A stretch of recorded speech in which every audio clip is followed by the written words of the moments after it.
Hello students, welcome to Current Maths Academy. Today we are here to discuss the Unit 1 Algebra for classes 11th and 12th and the chapter name is Set Theory and Set Operation. Chapter start करने से पहले मैं आपको set theory के बारे में थोड़ा सा बेसिक आइडिया जो आपकी रियल लाइफ से आप ताकि सेट थ्योरी को रिलेट कर सको। जैसे कि हमारी क्लास की हमारी एकेडमी की लाइन है मोटिव कि we teach maths as a language. So set theory, जैसे कि आपने देखा होगा जब भी आप किसी भी शॉपिंग साइट्स पे जाते हो तो आपने एक ऑप्शन वहां पर देखा होगा शॉपिंग बाय कैटेगरी।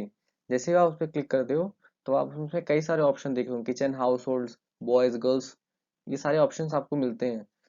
तो ये सारे ऑप्शन इसलिए बनाए जाते हैं ताकि हमारी शॉपिंग आसान हो सके और हम हर चीज चीज को एक अलग अलग बंडल्स के फॉर्म्स में डिवाइड करके आराम से उसकी शॉपिंग कर सकें। सेट थ्योरी का कॉन्सेप्ट कुछ ऐसा ही है। हम क्या करते हैं, हम किसी भी बड़े से डेटा को एक छोटे छोटे बंडल्स के फॉर्म में, जो कि सेट कहलाते हैं, सेट्स के फॉर्म में उनको ब्रेक करते हैं, जो कि डिस्टिंक्ट अलग अलग होते हैं, डिस्टिंक्ट होते हैं अपने अपने ऑब्जेक्ट के हिसाब से हम उसको डिफाइन करते हैं। There is a summary of our chapter set theory. First topic में बताऊंगा सेट थ्योरी की डेफिनेशन या concept of set theory. After that set notation and representation, then types of set and after at last set operation. Set operation कुछ उसी तरीके से होते हैं जैसे कि हमने अपने बेसिक ऑपरेशंस पढ़े होंगे, जैसे आपने एडिशन, सब्ट्रैक्शन, मल्टीप्लिकेशन, डिवीजन, ये सारे जो ऑपरेशंस हैं आपने नंबर्स के बीच में पढ़े हैं। और ये जो सेट ऑपरेशन है ये मेनली दो सेट्स के बीच में लगेंगे। होंगे कुछ एडिशन सब्ट्रैक्शन ही जैसे, बस सिंबल्स बदल जाएंगे, जैसे कि यूनियन, इंटरसेक्शन, ठीक है, इस तरीके से। ये बगल में एक पिक्चर है जिसमें सिंबल्स और मेथड ऑफ रीडिंग्स है। इसमें कुछ सिंबल्स यूज हुए हैं जिनकी मीनिंग मैंने बगल में दे रखी है। और जो ऐसे सिंबल्स हैं जिनके बारे में आपको नहीं पता, वो मैं आगे स्लाइड में आपसे डिस्कशन करूंगा। ये the definition of set theory, a well defined collection of distinct object. जो इस डेफिनेशन का फर्स्ट वर्ड और सबसे कॉम्पैक्ट डेफिनेशन है सेट थ्योरी की, इससे कॉम्पैक्ट कॉम्पैक्ट सेट की डेफिनेशन नहीं हो सकती। तो लिखा है अ वेल डिफाइंड, सबसे पहले होना चाहिए, सबसे पहले आपने देखा वेल डिफाइंड कलेक्शन, तो किसी चीज का कलेक्शन है। अब कैसा कलेक्शन है? वेल डिफाइंड का। वेल डिफाइंड की मीनिंग क्या है? जैसे मैंने नीचे लिखा है, by well defined we mean that there is no ambiguity regarding inclusion and exclusion of any object. Ambiguity का मतलब कंफ्यूजन, हमारे हमको कोई कंफ्यूजन नहीं होनी चाहिए कि हमें किस ऑब्जेक्ट को रखना है और किसको निकालना है किसी सेट से। जैसे कि फॉर एग्जांपल अगर आपसे कहा जाए कि एक स्टूडेंट का सेट बनाओ, एक student name of the students के सेट बनाओ, जिसमें on the basis of their marks, marks के अकॉर्डिंग उनके एक सेट बनाने हैं, बच्चों के मतलब नाम लिखने हैं, और मार्क्स होने चाहिए सबके 70% प्लस। ठीक है, तो आप आसानी से लिख सकते हो, कोई प्रॉब्लम नहीं है।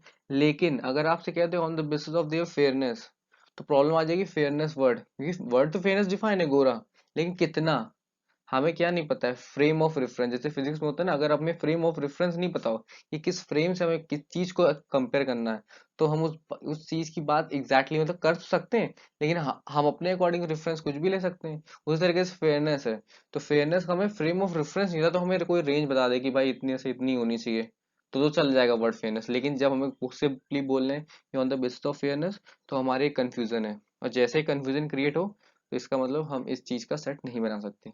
अगर लिखा है of distinct object, distinct object मतलब अलग अलग होना चाहिए, रिपीटिशन ना हो उसमें, ठीक। जैसे कि लिखा है set of days in a week, set of vowels in English alphabet. आते हैं set notation and representation. Set notation mainly set को कैपिटल लेटर्स डिनोट करते हैं और उसके एलिमेंट्स और ऑब्जेक्ट को स्मॉल लेटर से, ठीक है। अगर कोई एलिमेंट उस सेट में है तो हम लिखते हैं ए बिलोंग्स टू कैपिटल ए। ये बिलोंग्स का साइन बना है यहाँ पर जो मैंने बना रखा है, ये बिलोंग्स का साइन है, ये जो मैंने बना रखा है यहाँ पे, इसको बिलोंग्स का साइन कहते हैं। और सिमिलरली अगर कोई सेट किसी में बिलोंग नहीं कर रहा है तो नॉट बिलोंग्स टू का साइन आ जाता है उसमें। आफ्टर उसमें लिखा है set can be represented by the two way, tabular form और रोस्टर फॉर्म, और दूसरे तरीके से set set builder form. Roster form mainly होता है किसी सेट का नेम दे दिया हमने कैपिटल लेटर से, जैसे सेट ऑफ नेचुरल नंबर, तो कैपिटल एन लिख दिया, और उसमें उसके ऑब्जेक्ट्स को कॉमा के सेपरेट करके डिस्टिंग करके अलग अलग दिया, जैसे 1, 2, 3, 4। आते set builder form. Set builder form में क्या होता है, उसी सेट को, जैसे सेट ऑफ नेचुरल नंबर है तो मैंने एन लिख लिया, डिफाइन करने का थोड़ा सा बदल जाता है। उसमें क्या लिखते हैं, पहले हम एक वेरिएबल लिखेंगे एक्स, आगे कोलन लगाए, इस दो कोलन का मतलब होता है सच दैट, इसको वर्ड पढ़ते हैं सच that x is a natural number. अब हमें पता है एक्स क्या रखना है, एक नेचुरल नंबर। मैंने एग्जांपल्स नहीं समझाया, मैंने यहाँ पर दे रखा है कि बी एक सेट है, एक्स सच दैट लिखा है x is equal to 3y, और y कहाँ से आ रहा है, नेचुरल नंबर से, और y की रेंज मैंने दे रखी 3 या 3 से बड़ी और 7 से छोटी। तो ये किसी सेट बी की सेट बिल्डर फॉर्म है। उसको रोस्टर फॉर्म मतलब उसके एलिमेंट्स लिखने हैं अगर कॉमा के अकॉर्डिंग, तो उसको रोस्टर फॉर्म में लिखेंगे। कैसे, मैंने ऊपर वाले की हेल्प से नीचे लिखा है। सबसे पहले मैंने यहाँ पे y की वैल्यू कहाँ से स्टार्ट हो रही है, y की वैल्यू स्टार्ट हो रही है 3 से, तो मैंने यहाँ पे x की जगह y की वैल्यू 3 रखी, तो जैसे 3 रखी तो 3 इंटू 3 9, तो मेरा फर्स्ट एलिमेंट आ गया। उसके बाद जैसे ही मैंने यहाँ पर y की बड़ी 4 वैल्यू रखी, तो हमारा क्या यहाँ पर क्या आ गया, 4 3 जा 12। उसके बाद ऐसे अकॉर्डिंग रखते जाएंगे, तो 5 जा 15 और 6 3 जा 18, तो 7 छोटा था तो मैंने 6 तक खाली रखा है। ठीक, आगे ये देखें types of set. Singleton set, नाम से पता चल रहा है सिंगलटन, सिंगल एलिमेंट होना चाहिए। जब किसी सेट में एक सिंगल एलिमेंट हो तो ऐसे सेट को सिंगलटन सेट कहते हैं। मैंने एग्जांपल्स के अकॉर्डिंग समझाया है। और रहेगी इसकी डेफिनेशंस की, तो इनकी डेफिनेशन आप किसी भी बुक से देख सकते हैं। वैसे मैंने आर डी शर्मा से ये सारी चीजें ली हैं, तो आर डी शर्मा अच्छी बुक है, आर एस अग्रवाल भी आप ले सकते हो क्लास 11 के लिए, और एच एम पब्लिकेशन भी है, रतन पब्लिकेशन भी, बहुत सारी किताबें हैं। जो भी आपको सही लगे, जो भी आपके स्कूल में एनसीईआरटी चलती है उसकी रेफरेंस बुक कई सारी आती हैं, तो आप कोई भी ले सकते हो डेफिनेशन के लिए। तो फर्स्टली सिंगलटन सेट, किसी सेट में अगर सिंगल एलिमेंट हो तो सिंगलटन सेट कहलाता है। फॉर एग्जाम्पल कर्ली ब्रैकेट्स के अंदर ए, कर्ली ब्रैकेट के अंदर 0, या कर्ली ब्रैकेट के अंदर 5। 5 यहाँ पर एक एलिमेंट है, कंफ्यूज मत होइएगा, कर्ली ब्रैकेट के अंदर 5 एक एलिमेंट है। अब next set, empty set. Empty set को डिनोट करते हैं 5 से, या फिर कर्ली ब्रैकेट्स को एम्प्टी छोड़ देते हैं खाली। ठीक, तो कंफ्यूजन मत होइएगा। अगर कर्ली ब्रैकेट के अंदर 5 लिखा है तो वो एक एलिमेंट के तरीके, जैसे कि अगर किसी भी इसके अंदर कर्ली ब्रैकेट के अंदर 5 लिखा है तो एज एलिमेंट काउंट होगा, और सिर्फ 5 लिखा है तब वो एम्प्टी सेट कहलाएगा। ठीक, अब आते हैं सबसेट्स की बात। सबसेट को समझने के लिए हम एक एग्जांपल लेंगे जो आपको नेक्स्ट स्लाइड मिलेगा।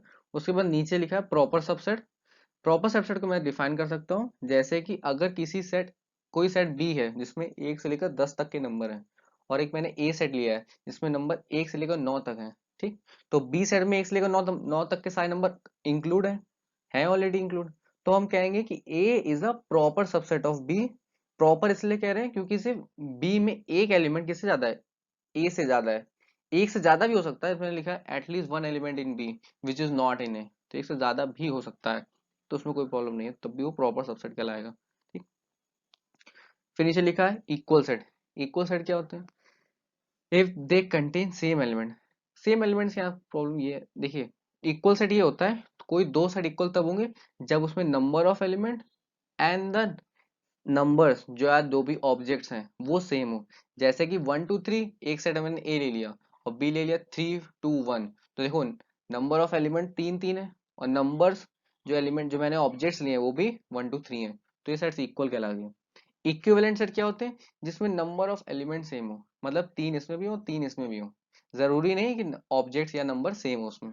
ठीक, आते हैं फाइनाइट सेट। फाइनाइट सेट का मेनली मतलब होता है कि हम किसी सेट में ऑब्जेक्ट्स की काउंटिंग स्टार्ट करें वो एंड हो जाए, मतलब काउंटिंग पूरी कंप्लीट हो जाए और हम उस सेट्स के एलिमेंट गिन पाए पूरे, तो फाइनाइट सेट कहलाता है।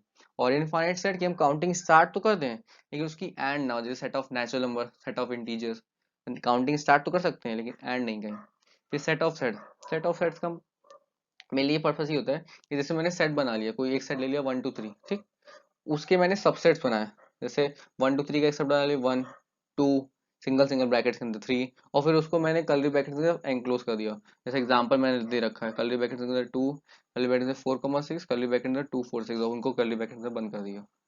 आगे चलते power set. Set of all subsets of A, किसी सेट के सारे सबसेट्स का कलेक्शन पावर सेट कहलाता है। इसके एग्जांपल्स आगे स्लाइड्स में हैं। Universal set, set which contain all set, ऐसा सेट जो सब कुछ कंटेन करता हो सारे सेट्स का। ठीक, पहला मैंने एग्जांपल ले रहा पावर सेट का, जैसे मैंने एक सेट ले लिया 1 2 3, पावर सेट इसका अगर बनाएंगे तो पहला 5, हर एक एलिमेंट का सबसेट 5 होता है, मतलब हर एक सेट का सबसेट 5 होता है। ये थ्योरम है, आप बुक में देख सकते हैं। फिर वहां पे लिखा है 5, फिर मैंने अगला एलिमेंट लिया इसी सबसेट का, ए का सबसेट लिया 1, फिर 2, फिर 3, फिर दो दो के पेयर लिए 1 2 2 3 3 1, और फिर पूरा वो ए। ठीक, तो ये सारे सबसेट हो गए, तो कर्ली ब्रैकेट्स बंद कर दिया, तो ये पावर सेट कहलाने लगा।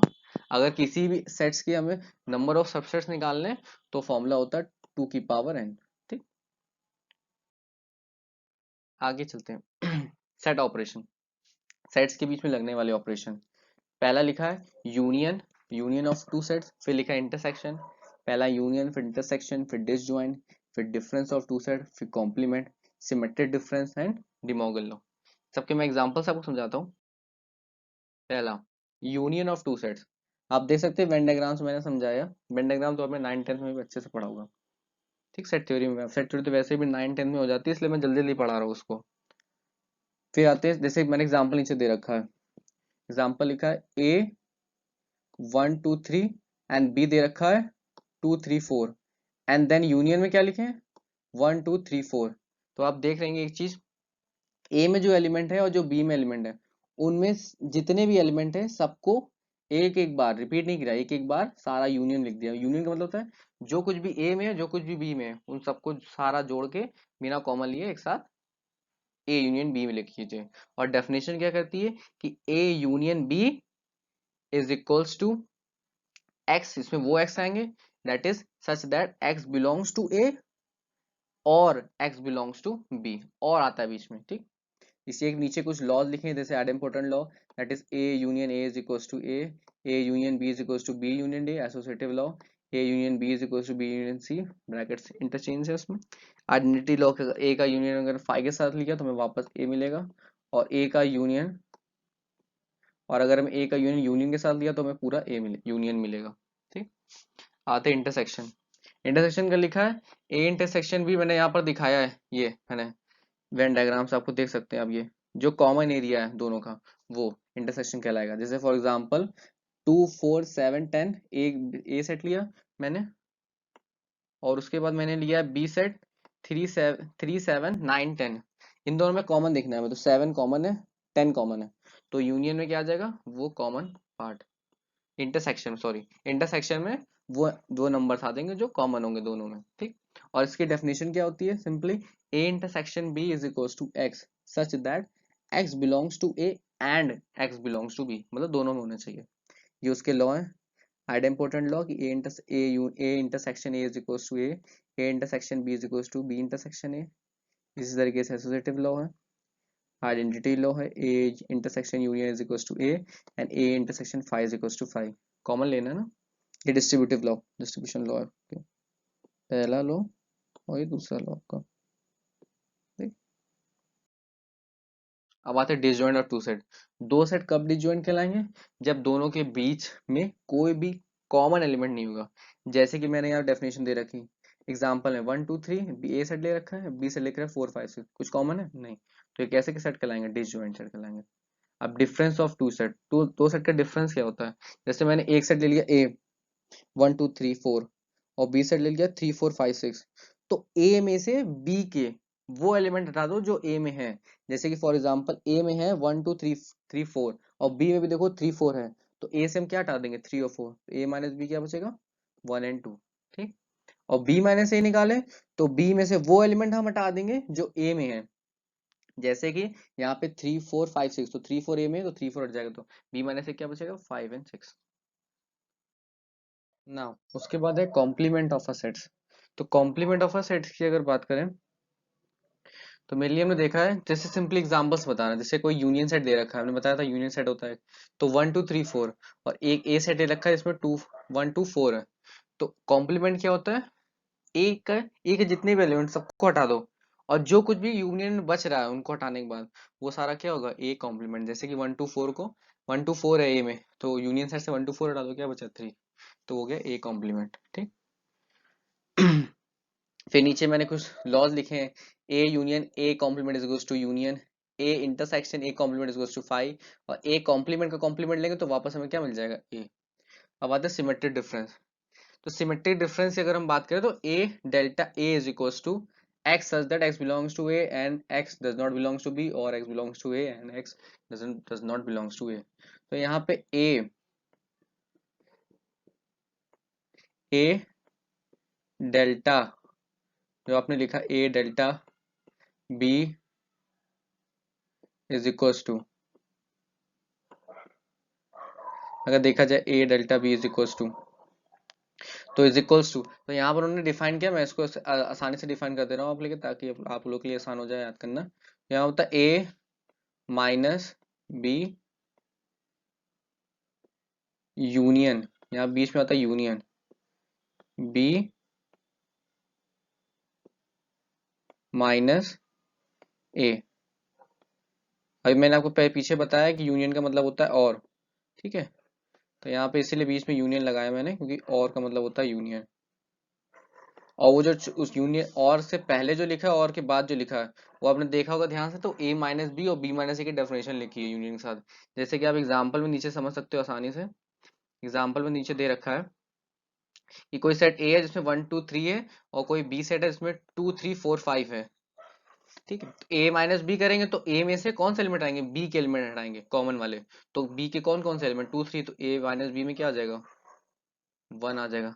और बी माइनस ए करेंगे तो हम बी में से एक एलिमेंट हटाएंगे, तो बी में क्या एक एलिमेंट कौन सा है, 2 3, तो आंसर क्या बचेगा 4 और 5। और बस आसान है, इसका यूनियन ले लेते हैं, तो हमें क्या मिल जाएगा, सिमेट्रिक डिफरेंस मिल जाएगा।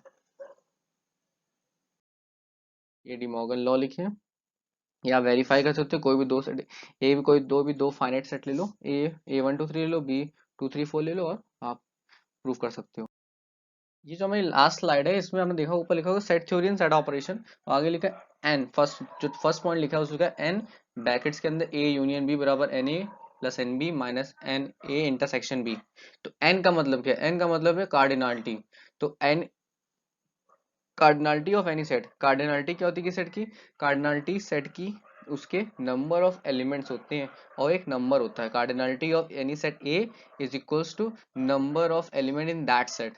फॉर एग्जांपल, जैसे कि किसी सेट में 1 2 3 है, तो उस सेट की कार्डिनलिटी क्या हो जाएगी 3, नंबर ऑफ एलिमेंट्स गिनने। तो ये कुछ चीजें जो फॉर्मूले जो आपका जो आपने पहले यूज कर रखे हो क्लास 9 और क्लास 10 में, ठीक है। Okay, thank you. Thank you, students. Thanks for listening us. If you like our teaching, please subscribe our channel. Thank you.